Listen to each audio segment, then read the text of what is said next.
170면 요한복음 13장 18절로 30절 말씀입니다. 자, 신약성경 170면에 있는 요한복음 13장 18절로 30절 말씀 제가 봉독해 드리겠습니다. 내가 너희 모두를 가리켜 말하는 것이 아니니라. 나는 내가 택한 자들이 누구인지 알미라. 그러나 내 떡을 먹는 자가 내게 발꿈치를 들었다 한 성경을 응하게 하려는 것이니라. 지금부터 일이 일어나기 전에 미리 너희에게 일러둠은 일이 일어날 때에 내가 그인 줄 너희가 믿게 하려 함이로다. 내가 진실로 진실로 너희에게 이르노니 내가 보낸 자를 영접하는 자는 나를 영접하는 것이요 나를 영접하는 자는 나를 보내신 이를 영접하는 것이니라. 예수께서 이 말씀을 하시고 심령이 괴로워 증언하여 이르시되 내가 진실로 진실로 너희에게 이르노니 너희 중 하나가 나를 팔리라 하시니 제자들이 서로 보며 누구에게 대하여 말씀하시는지 의심하더라. 예수의 제자 중 하나가 곧 그가 사랑하시는 자가 예수의 품에 의지하여 누웠는지라. 시몬 베드로가 머리짓하여 말하되 말씀하신 자가 누구인지 말하라 하니 그가 예수의 가슴에 그대로 의지하여 말하되 주여 누구니이까? 예수께서 대답하시되 내가 떡 한 조각을 적셔다 주는 자가 그니라 하시고 곧 한 조각을 적셔서 가룟 시몬의 아들 유다에게 주시니 조각을 받은 후 곧 사탄이 그 속에 들어간지라. 이에 예수께서 유다에게 이르시되 네가 하는 일을 속히 하라 하시니 이 말씀을 무슨 뜻으로 하셨는지 그 앉은 자 중에 아는 자가 없고 어떤 이들은 유다가 돈꾀를 맡았으므로 명절에 우리가 쓸 물건을 사라 하시는지 혹은 가난한 자들에게 무엇을 주라 하시는 줄로 생각하더라. 유다가 그 조각을 받고 곧 나가니 밤이러라. 아멘.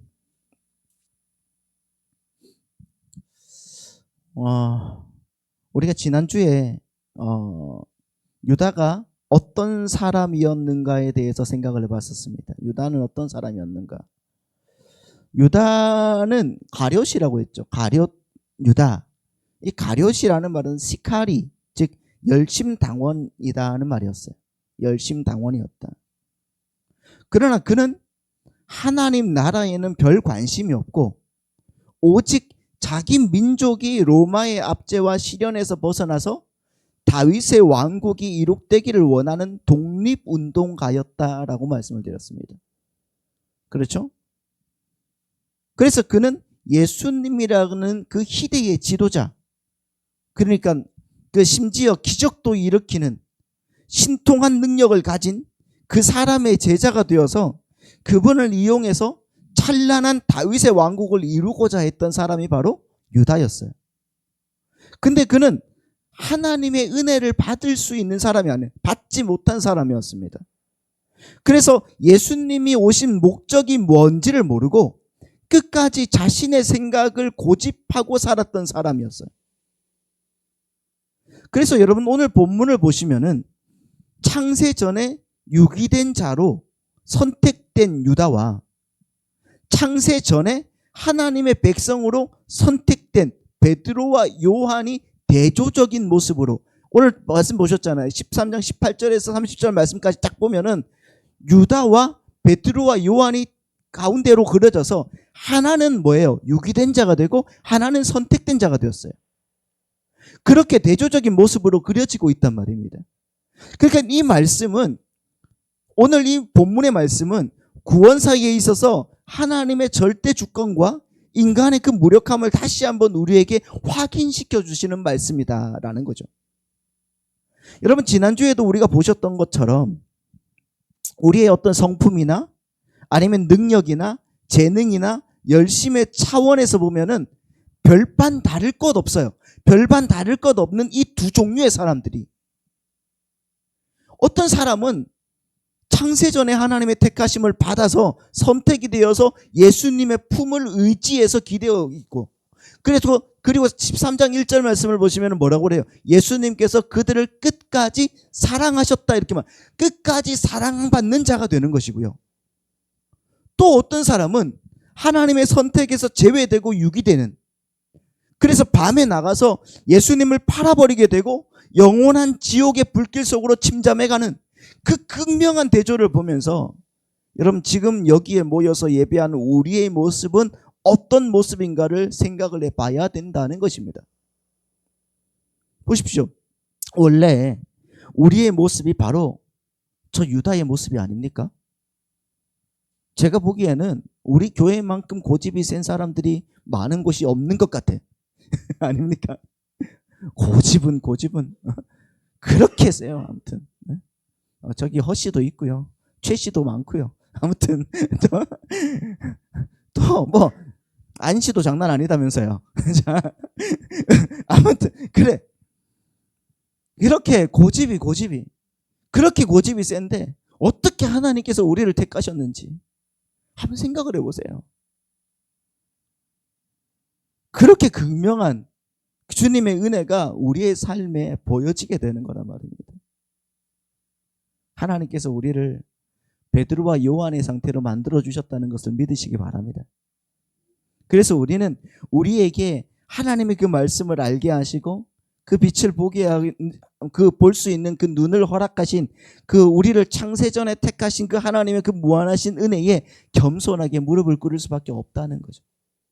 그렇죠. 여러분, 우리는 주님께서 꽉 잡고 가십니다. 끝까지. 믿으세요? 그래서 우리가 어디로 가든지 주님의 손이 우리의 삶을 이끌고 가신다는 것을 여러분 믿으시기 바랍니다. 그걸 믿는 것이 바로 신앙이고, 그걸 믿고 가는 것이 바로 우리의 삶이에요. 그게 바로 신자, 성도의 삶이죠. 그게 은혜이고, 그걸 신학적 용어로 성도의 견인이다 이렇게 말하고 있어요. 견인, 끌고 간다. 그런데 유다는 어떻습니까? 유다는 예수님이 그의 발을 씻겼음에도 불구하고, 씻어 주셨음에도 밤에 나가도록 내버려 두신단 말이에요. 예수님께서. 다른 사람들은 꽉 잡고 안 놔주는데 유다는 놔줘 버려요. 30절 말씀 보겠습니다. 자, 오늘 본문을 여러분들이 PPT가 제가 오늘 아침에 이제 만들려고 딱 했는데 어저께 제가 컴퓨터를 껐다 켰거든요. 그런데 파워포인트가 완전히 로그인을 하라는 거예요. 그래서 로그인을 예전에 계속해서 로그인을 했는데 그게 안 먹어요. 그래서 지금 PPT가 나오는 것도 있고 안 나오는 것도 있을 겁니다. 자, 아까 저기 우리 그 은찬이한테 이제 줬는데 나오는 것도 있고 안 나오는 것도 있을 거니까 성경 말씀을 좀 펴놓으세요. 자, 13장, 요한복음 13장 30절 말씀. 시작. 유다가 그 조각을 받고 곧 나가니 밤이러라. 자, 여기서 밤이라는 말입니다. 밤이라는 말은 무슨 말이에요? 예전에 우리가 이 밤에 대해서 설명을 많이 드렸거든요. 그러니까 어둠과 어둠이었죠. 빛과 밤, 그러니까 그 낮과 밤에 대해서 설명을 많이 드렸죠. 빛과 어둠, 낮과 밤. 여러분, 이 밤이라는 것은 그래서 하나님 반대편에서 하나님을 대적하는 어두운 세상 속을 말하는 거예요. 그러니까 누가복음에 보면은 이 밤에 대해서 정확하게 여러분 개념이 정의가 되어 있거든요. 한번 보겠습니다. 누가복음 22장 52절로 53절 말씀 보시면은 이렇게 되어 있어요. 예수께서 그 잡으러 온 대제사장들과 성전의 경비 대장들과 장로들에게 이르시되 너희가 강도를 잡는 것 같이 검과 몽치를 가지고 나왔느냐. 자, 유다가 바로 이 밤에 예수님을 팔았단 말이에요. 그렇죠? 이 밤에 예수님을 팔고 이 사람들이 예수님을 잡으러 왔죠. 그렇죠? 자, 53절 보세요. 53절. 내가 날마다라고 했죠. 날마다. 이 날마다라는 말은 헤메라, 즉 낮이라는 말. 낮. 그러니까 내가 낮에 너희와 함께 성전에 있을 때에는, 이 말이에요. 낮에 너희와 함께 성전에 있을 때에는 내게 손을 대지도 아니하였다. 왜? 주님은 빛이시기 때문에 손을 대지도 않지만, 그러나 이제는 너희의 때요 어두움의 권세로다. 이때가 밤이에요. 그러니까 유다는 창세 전에 이미 밤으로 들어가기로 작정된 자였단 말이에요. 그걸 가리켜서 신학적인 용어로 뭐라고 하는가? 이중예정이다 이렇게 말합니다. 따라해보세요. 이중예정. 자, 이것만 알면은 여러분들은 굉장히 높은 신학적인 고지에 오르십니다. 이중예정이다.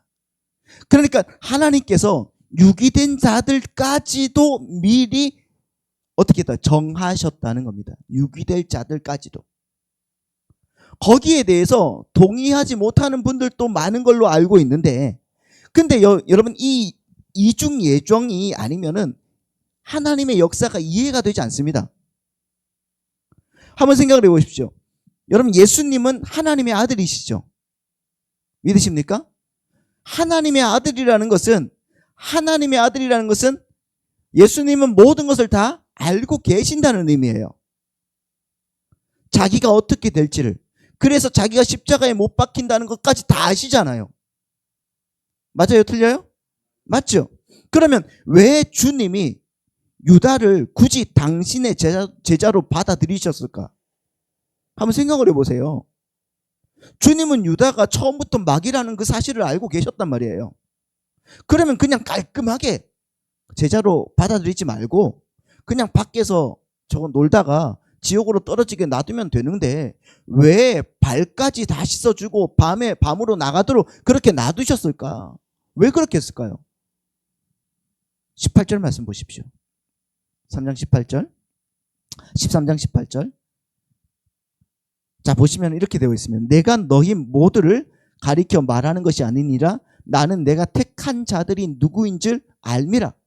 그러나 내 떡을 먹는 자가 내게 발꿈치를 들었다 한 성경을 응하게 하려는 것이다 이렇게 말하고 있습니다.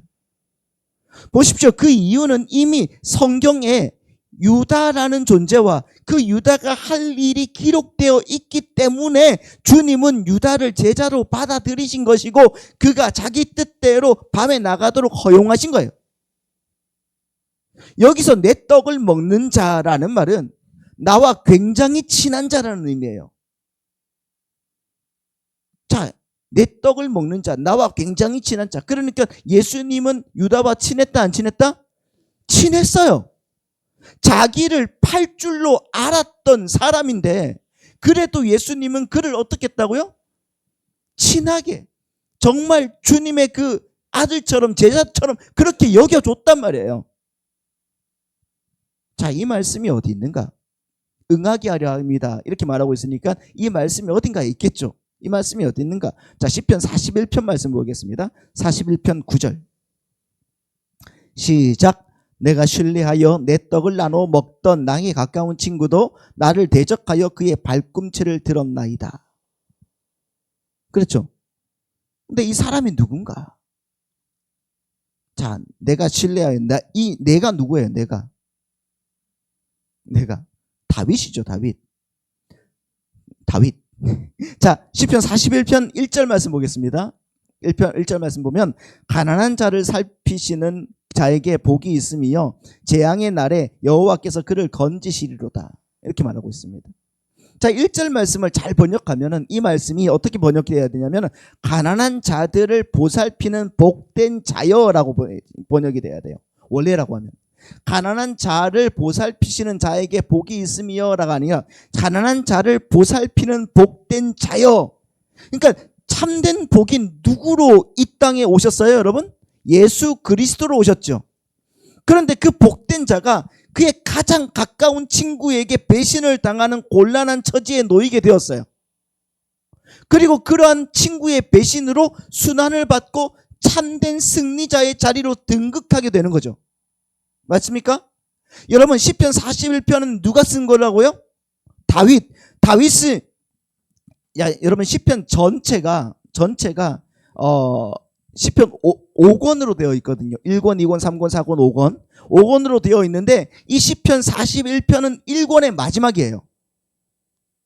자, 1권의 마지막입니다. 자, 그러니까 다윗이 자기가 가장 친한 친구에게 배신을 당했어. 지금 또 예수님 또 마찬가지로 마지막에 자기가 가장 친구에게 배신을 당하죠. 그렇죠. 이게 지금 예수님의 죽음과 연결이 되어 있는 시편이라는 거잖아요. 자, 여러분 시편 41편을 쭉 읽어보시면은 이 시는 다윗이 병상에서 기록된 시라는 것을 알 수가 있어요. 병상에서. 그러니까 다윗이 병상에 누워 있는데 그때 누군가에게 배신을 당한 일을 기록한 내용이에요. 그게 언제인가? 다윗이 이제 병상에 누워 있었어요. 바로 그때가 언제인가 보면은 여러분 다윗의 아들 중에서 가장 잘생긴 아들이 누구죠? 압살롬이에요. 압살롬.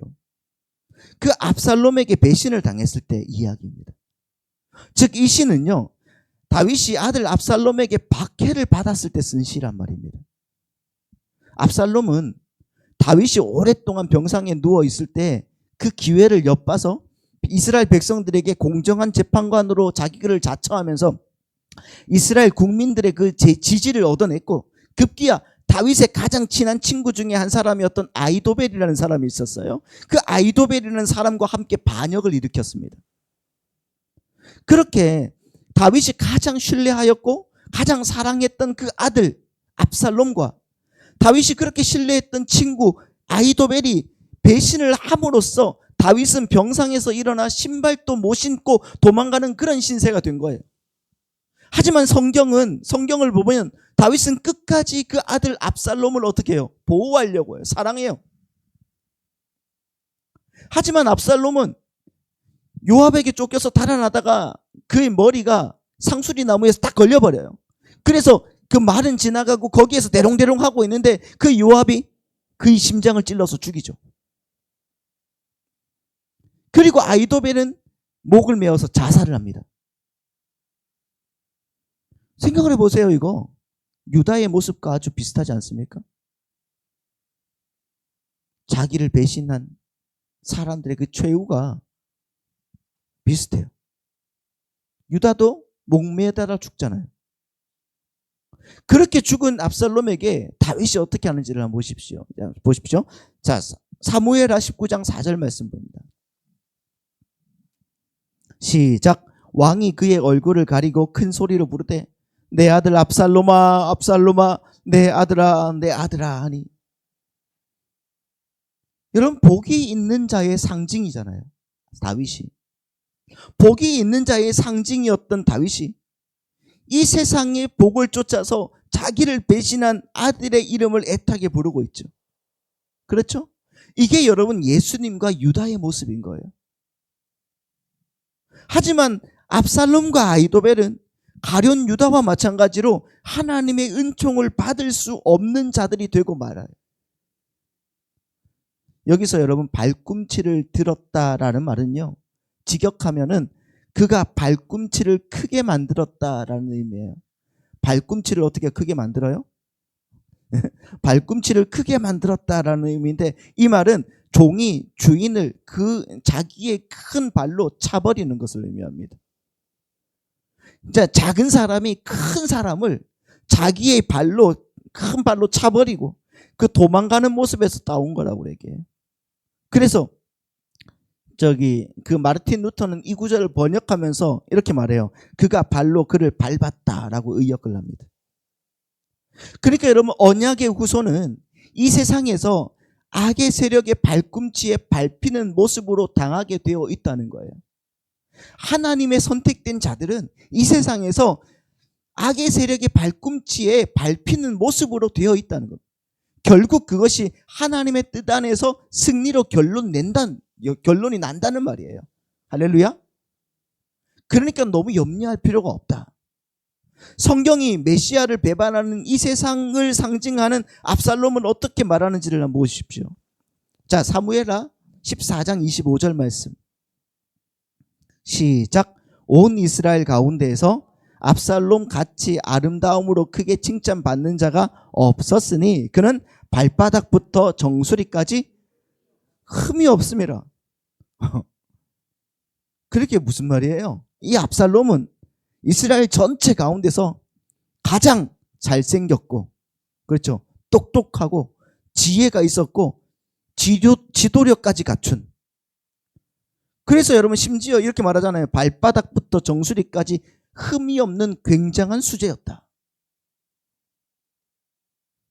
그렇죠? 우리 하진이 같이. 여러분 그런 존재였단 말이에요. 그런데 그러한 자가 자기 아버지를 배신하고 스스로 왕이 되겠다고 나선 거예요. 그게 누구다고요? 바로 유다의 모습이고 죄인들의 모습인 거예요.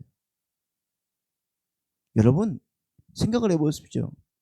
여러분 이 예배를 마치고 나가면은 솔직히 여러분보다 똑똑한 사람이 있습니까? 네? 여러분보다 잘생긴 사람이 있습니까? 내가 제일 똑똑하고 내가 제일 잘났잖아요. 아닙니까? 아니라고. 근데 고집은 왜 그렇게 세요? 다 내가 가장 똑똑하고 내가 가장 잘났어. 여러분 그게 바로 우리의 모습이에요. 압살롬의 모습이. 여러분 아울러 그 모습 속에 하나님마저도 종으로 부려서 자신들의 목적을 성취해내려고 하는 그 목이 굳은 나의 모습이 포함되어 있다니까요.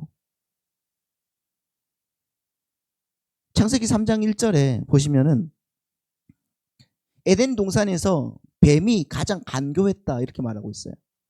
그렇죠? 거기서 보시면 이 간교했다, 뱀이 가장 간교했다고 말하고 있는데 이 간교했다는 말은 교활하다는 말이 아니에요, 여러분.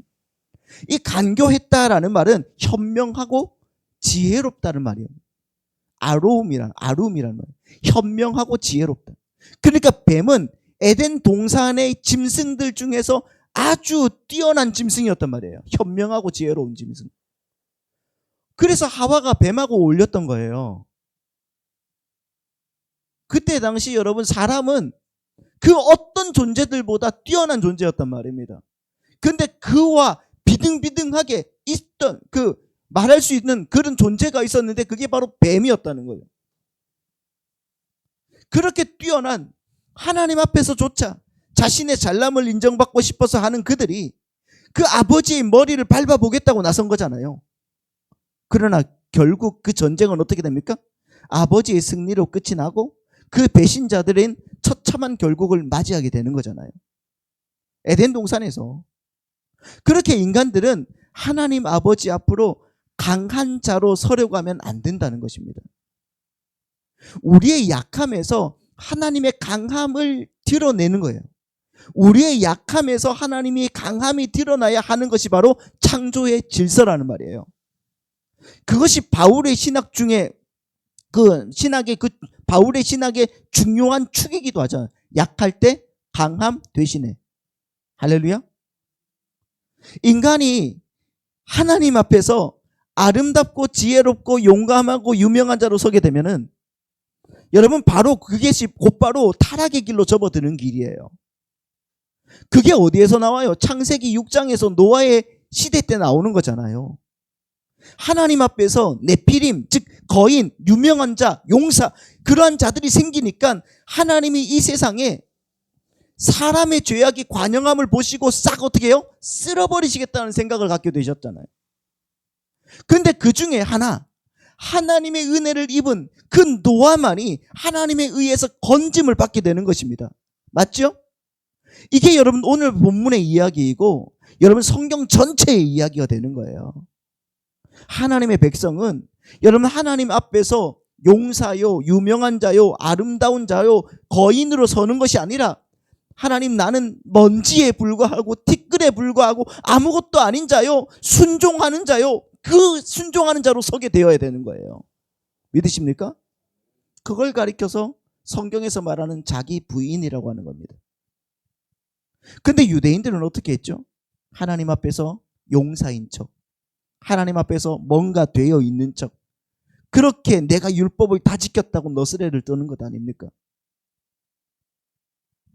그렇게 여러분 우리의 소원대로 이 땅에서 이 다윗의 왕국을 회복시켜내라고 하나님께 그 억지를 부렸단 말입니다. 유대인들은 그렇게 하나님을 윽박질렀단 말이에요.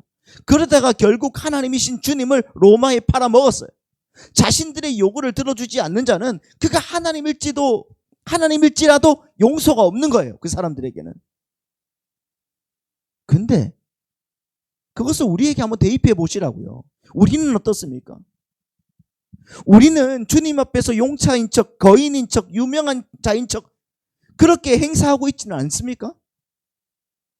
내가 마치 주님을 도와드릴 수 있는 것처럼, 주님을 도와드릴 수 있는 사람처럼, 그런 대단한 자리에 올라앉아서 그분의 일을 거둘 수 있는 자처럼, 우리는 우리의 도움이 없이는 아무것도 할 수 없는 그런 분처럼 주님에게 그렇게 대하고 있지는 않습니까? 그렇게 여기고 있지 않냐 말이에요. 우리가 그들이 주님을 향해서 발꿈치를 드는 자들이라는 겁니다. 주님보다 내가 더 소중하고, 주님의 영광보다 나의 영광이 더 소중하고, 주님보다 내가 더 강해야 되고, 주님보다 내가 더 영광을 받아야 되기 때문에 나의 그 비전과 나의 그 야망을 막는 자는, 그게 주님이라고 할지라도 그 발꿈치를 밟아버려야 돼. 그게 우리의 삶이 아니냐. 곰곰하게 여러분 우리가 고민해 봐야 되는 겁니다. 그런데 하나님의 택한 자들은 그 상태에서 하나님의 부름을 받게 되는 거잖아요. 그렇죠? 나도 그 죄인들하고 똑같은 삶을 살아가요. 그러다가 하나님의 부름을 받게 되는 거예요. 어떻게? 주님이 우리의 눈과 귀를 열어주시는 겁니다. 갑자기. 근데 주님이 그렇게 눈과 귀를 열어주지 않는 자들은 주님께서 압살롬아, 압살롬아, 유다야, 유다야, 아담아, 아담아 아무리 불러도 밤으로 나가버리고 마는 거예요. 그게 유다의 이야기고 그게 베드로의 이야기란 말입니다. 보십시오. 오늘 본문으로 들어가서 26절 말씀 보세요. 26절 말씀 보시면은 주님께서 유다에게 떡을 찍어다가 주시는 장면이 나와요. 같이 한번 볼까요? 시작. 예수께서 대답하시되 내가 떡 한 조각을 적셔다가 주는 자가 그니라 하시고 곧 한 조각을 적셔서 가룟 시몬의 아들 유다에게 주셨다. 이렇게 말씀하고 있죠. 자, 여기서 너희 중 하나가 나를 팔 거야 그랬잖아요, 주님이. 그러니까 제자들이 그 누구야 물어봐. 그러니까 그 앞에 이제 예수님께 이렇게 품에 앉아, 그 품에 있는 그 사람이 누구예요? 요한이잖아요. 요한에게 물어봐. 베드로가. 그러니까 요한이 이따가 주님 누구예요? 이렇게 물어본단 말이에요. 그러니까 예수님께서 뭐라고 해요? 내가 떡을 한 조각 적셔다 주는 자가 그다. 이렇게 말하는 거예요. 그 생각을 해보세요. 그냥 야 유다야 쟤야 쟤 라고 대답하시면 굉장히 편하잖아요. 그렇지 않습니까? 근데 주님이 내가 떡을 찍어다가 갖다가 먹여주는 자, 그걸 받아 먹는 자가 바로 그다 이렇게 말씀하시고, 그 떡을 찍어다가 거기서 떡을 찍었다는 것은 여러분 젓가락으로 푹 찍었다는 게 아니라 소스로 발랐다는 거예요. 떡을 찍었다는 게 아니라 소스로 발랐다는 거예요. 그러니까 소스에 있는 그걸 가지고 유다의 그 가서 유다의 그 떡을 이렇게 만들었단 말이에요. 그때는 6월절이니까 그게 뭐냐고 하면 무교병이었습니다. 그 모든 떡들이 무교병이었다는 것은 그 누룩을 넣지 않았다는 거잖아요. 그러면 맛대가리가 하나도 없는 거예요. 그러니까 그게 소스에 찍어서 먹어야 되는 겁니다. 자, 히브리 사람들에게 있어서 떡을 나누어 주고 먹는 행위는요, 가장 친밀한 사람들에게 행했던 행위예요. 여기서 주님이 뭘 보여주시는 거냐고 하면은 주님은 끝까지 유다에게 호의를 베풀었다는 거예요. 너는 진짜 나의 친구야. 너는 진짜 내가 사랑하는 자야. 그렇게 호의를 베푸셨다는 거예요. 유다야, 나는 너를 끝까지 사랑해. 그러나 유다는 어떻게 해요? 그것마저 뿌리치고 결국 밤으로 나가버리는 겁니다.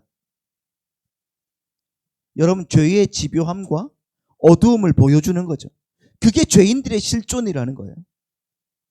그러니까 하나님의 은혜 밖으로 유기된 자들은 엄밀히 말해서 하나님이 그들을 선택하지 않고 사랑하시지 않으셔가 아니라 자기들이 하나님의 그 부르심을 거절하고 도망간 거란 말이에요. 여러분 마태복음 26장에 보시면은 주님께서 너희 중 하나가 나를 팔 것이라 이렇게 말씀하시니까 다른 제자들이 뭐라고 하는가? 주여 내니까 이렇게 말하고 있어요. 주님 저입니까? 이렇게 물었다고 하는데 유다는 어떻게 물었다고 그래요? 유다만 거기에서 랍비여 내니까 선생님 저입니까? 이렇게 물어본 거예요. 고린도전서에 보면은 하나님의 성령님이 함께 하지 아니하고서는 도무지 예수를 주라고 할 수 있다 없다? 없다고 했어요. 그 말이 나오죠.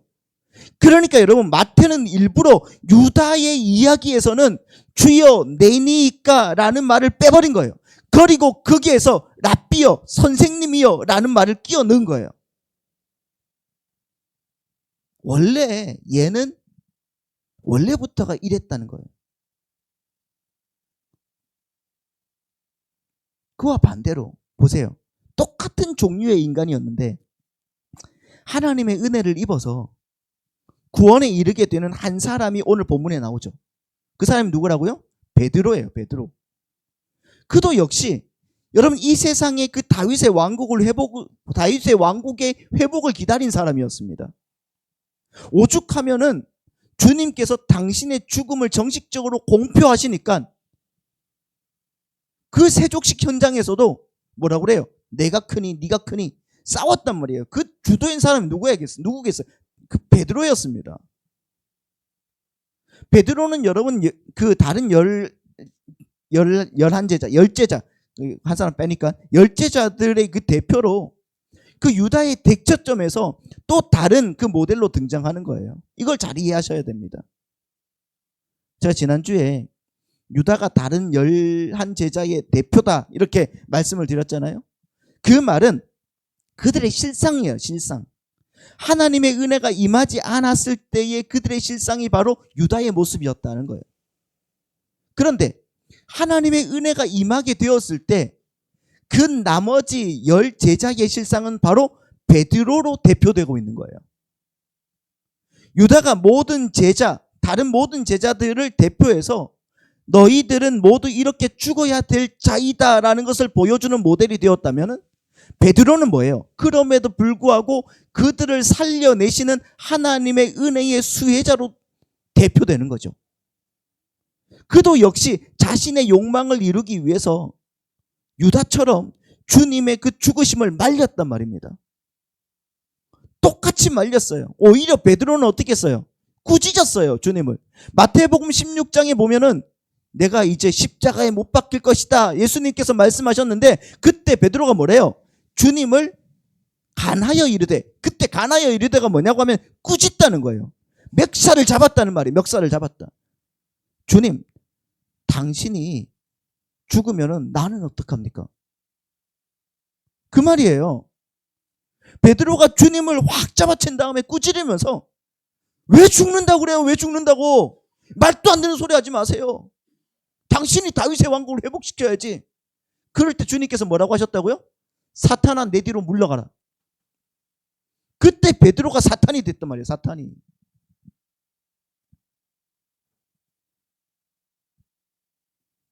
다른 제자들은 전부 가정을 다 버리고 주님만 쫓았죠.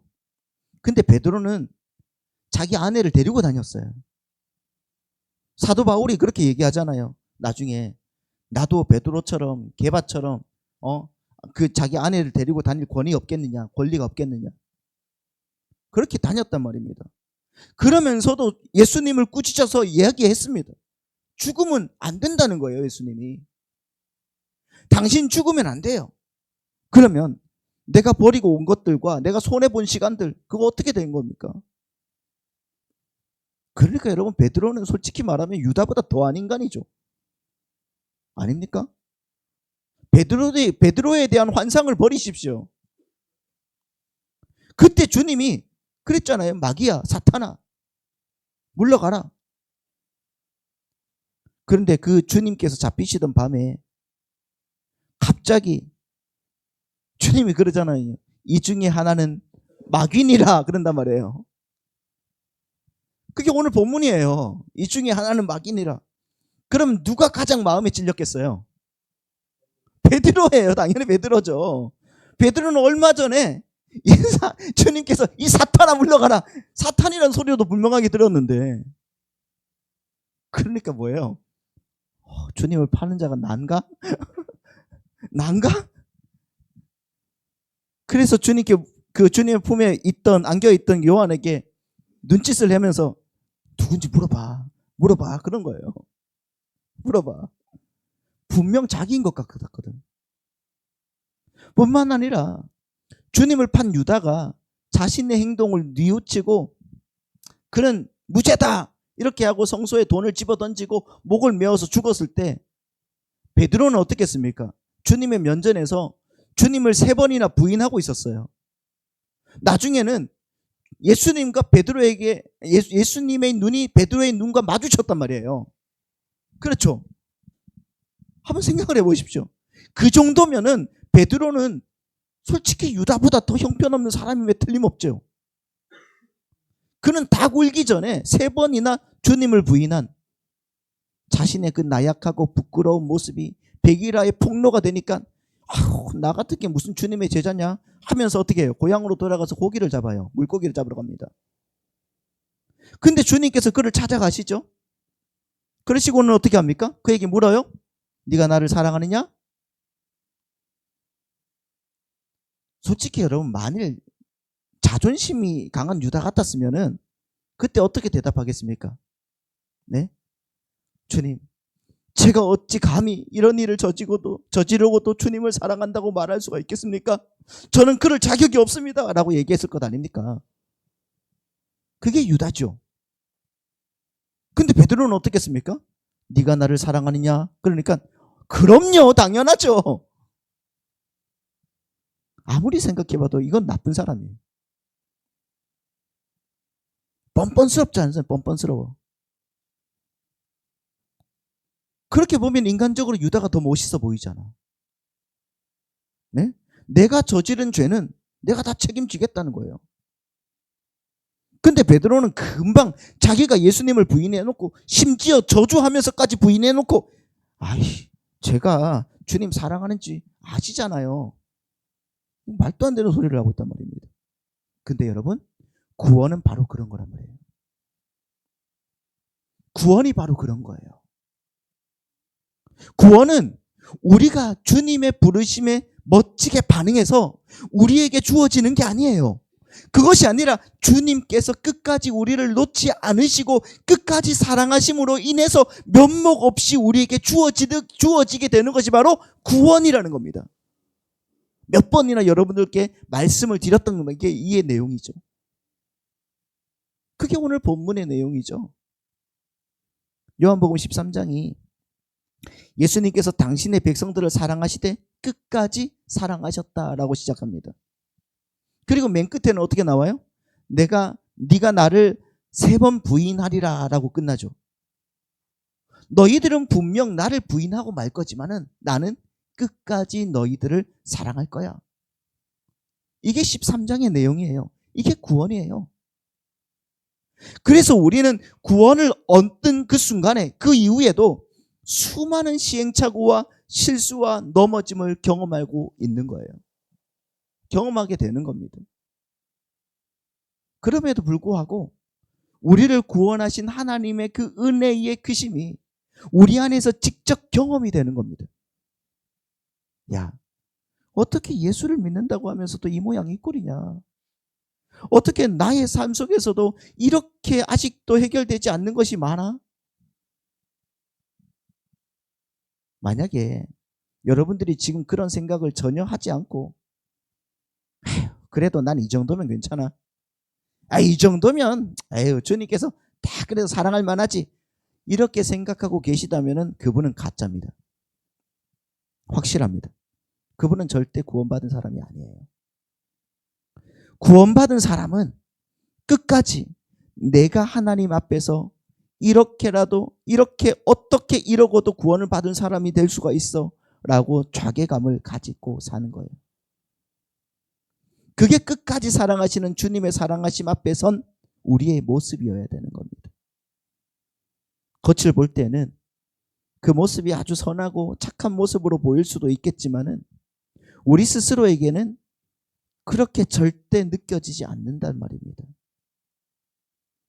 사도 바울이 다른 이들 보기에는 전혀 도덕적으로 윤리적으로 흠이 없는 사람이었음에도 불구하고 그는 뭐라고 고백합니까? 자기를 저는 죄인 중에 괴수입니다. 오호라 나는 곤고한 사람이라. 이 사망의 몸에서 누가 나를 건져 주겠느냐. 그렇게 자기를 인식하는 거예요. 우리도 바로 그러한 인식 속에서 주님 만나는 날까지 간단 말입니다. 따라서 성도는 하나님 앞에서 유다처럼 겉멋에 빠져 사는 사람이 아니란 말입니다. 나는 그래도 괜찮은 자니까 나의 죄는 내가 책임져야지. 그런 겉멋, 그 겉멋을 벗어버려야 되는 거예요. 여러분, 예수님의 끝까지 사랑하심이 우리 성도님들을 끝까지 붙들고 있지 않는다면 우리 성도님들은 큰일 나는 겁니다. 그래서 그 끝까지 사랑하심이 우리를 붙들고 있기 때문에 우리가 안전한 것이지 무슨 우리 안에 무슨 대단한 믿음이 있어서가 아니란 말입니다. 믿으십니까? 사람들이 착각하는 게 믿음은 자기가 훈련하고 양육받고 또 업그레이드해서 자기 안에 이렇게 차곡차곡 쌓여서 자기가 소유하고 있는 거, 그리고 언제든지 그것을 꺼내서 재볼 수 있는 거라고 착각하는 경향이 있죠. 아니에요. 여러분, 신앙이라는 것은 그렇게 자기 안에 쌓아놓고 소유하는 게 아니에요. 신앙은 주님을 전적으로 의지하는 거, 주님을 전적으로 의지하는 거, 영어로 total dependence라는 말이에요. 그런데 신앙은 independence, 독립으로 향하는 길이라고 생각하는 사람이 있어요. 하나님, 나는 이제 이 정도로 믿음이 됐으니까 이제는 다른 사람 신경 쓰시오. 저 말고 나는 이만큼 이제 올라왔으니까 저기 우리 하영이를 신경 쓰시든지 아니면 다혜를 신경 쓰시든지 그렇게 하셔도 돼요. 아닙니다, 여러분. 신앙은 그런 착각이 아니에요. 신앙의 성숙은 total dependence, 전적으로 주님을 의지하는 것. 하나님, 가면 갈수록 어떻게 하나님이 나는 하나님 없이 나는 살 수가 없다는 것을 느낍니다. 완전히 나는 당신에게 올인할 수밖에 없어요. 그게 신앙의 성숙입니다. 그런데 믿음을 자기 안에 쌓아서 자기가 이만큼 가지고 있다고 생각하는, 그래서 수시로 막 내 믿음 한번 재볼까? 야, 너 그렇게 믿음이 없냐? 그건 믿음의 정의조차도 못 내리는 사람인 거예요. 여러분, 우리가 복음을 실감하셔야 됩니다. 하나님이 우리를 택해 주셨다는 것은 우리가 이 땅에서 믿음으로 살라고 하시는 말씀이에요.